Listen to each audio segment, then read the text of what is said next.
Okay, good morning kanatong tanan mga higala. So niya na usab kita sa pagtuon sa pulong kon Bible study. So di ta magalangan no kay magasugod kita. Atong pagatunan ng Pilipos 2 verse 1 to 10 siguro ta no kay ngono. So Philippians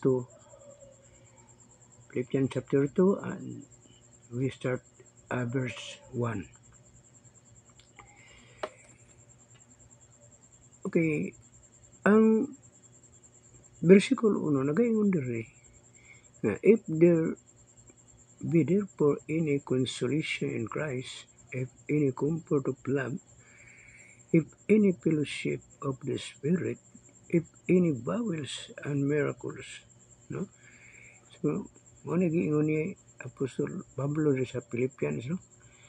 Busa kung adunay pagtambag, diha kang Kristo kung adunay paglipay, sa paghigugma kung adunay pagpakig-ambit sa Espiritu, kung adunay malumong mga kaluoy o pagbati. No? So, ang giisutan diri, daghan kayo, no? Kini pagtambag, kinahanglan gid ay nga maminaw kitang mga pagtambag usab no sa mga magulang nato sa pagtuo. No kanang dugay-dugay na sa pagtuo. No kay sila mo adunay dako kayong kasinatian mahitungod sa kinabuhi sa tao.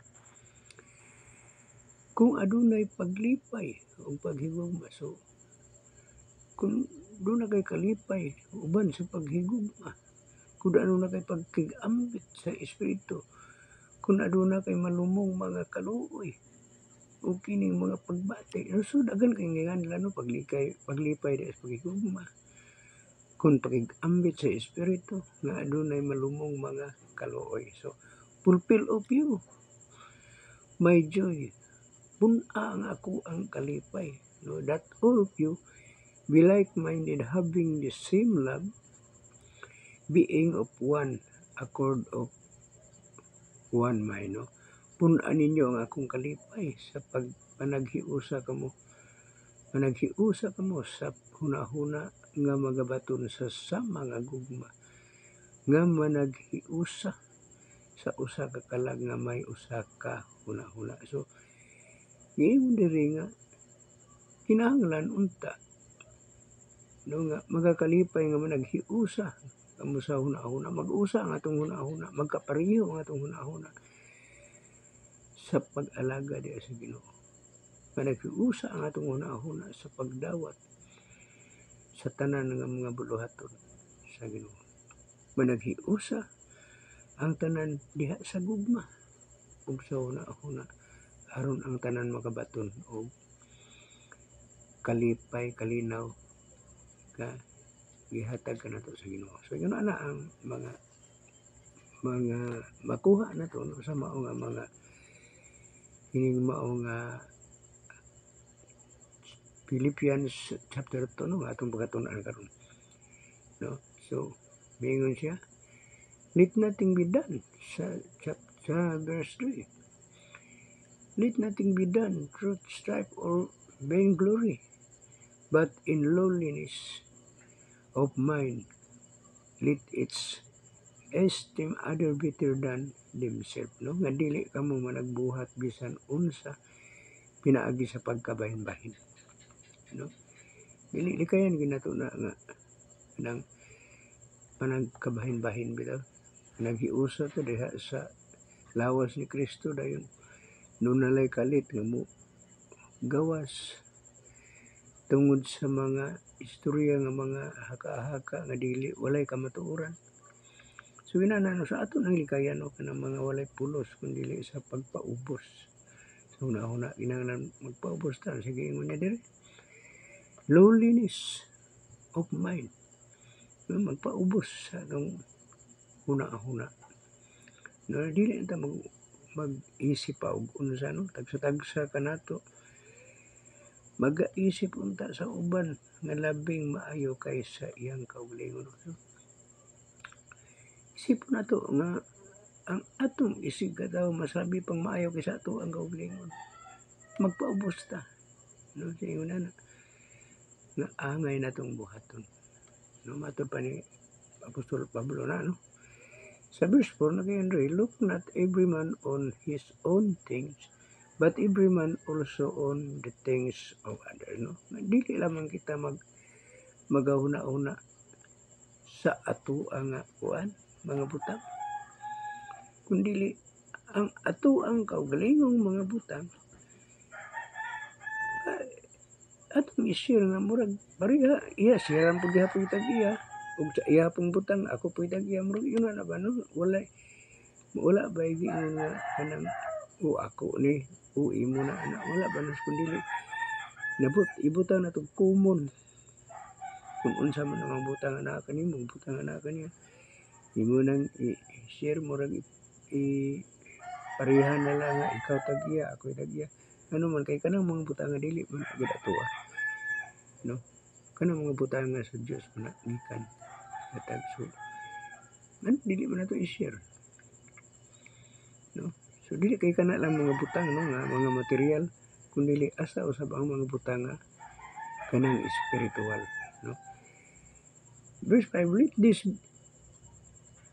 let this mind be in you which was also in Christ Jesus, no. Batunin ninyo kini nga una-una nga diha usab kang Kristo Jesus, no. Kanang ahuna-una nga ingon ana ang atong mga butang iyang mga butang murag atong sharing each other bitaw no kanang una-una diha usab kang Kristo una no ingon ana usab si Kristo who being in the form of God truth is not robbery to be equal with God, no nga sa naglungtad sa kinaiya sa Dios wala mag-isip sa iyang pagkasama sa Dios ingon nga sa usa ka butang nga pag-agaw no ingon ana no wala gani mag-isip nagalungtad ang kinaiya sa Dios wala gani mag-isip sa iyang pagkasama sa Dios wala siya magunahuna nga sama siya sa Dios kundi gauna-una siya nga sama kanato nga tawo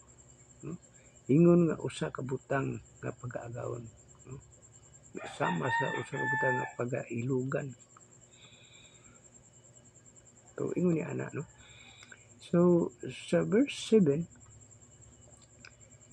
but made himself of no repetition and took upon him the form of a servant and was made in the likeness of men, no? Dili naghukas siya. Yang gihukas ang iyang kaugalingon nga misulob sa dagway sa usa ka ulipon.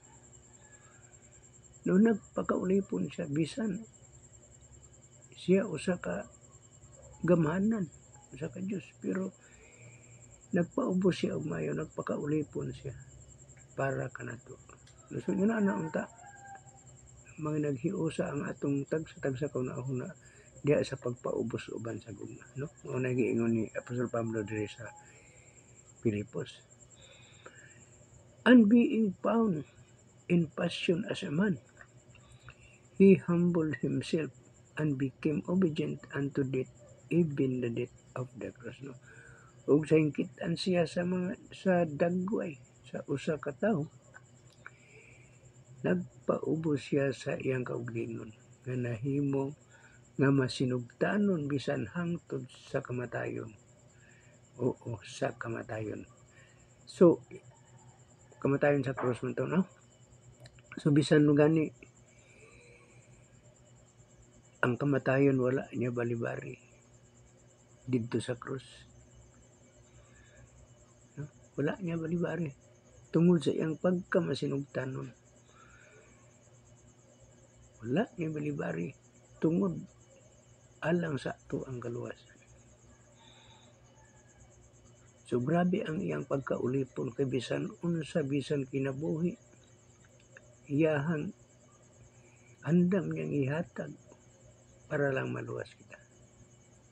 Yun ana ang gibuhat sa atong Ginoong Kristo. So mo na gisurya ng Apostol Pablo no.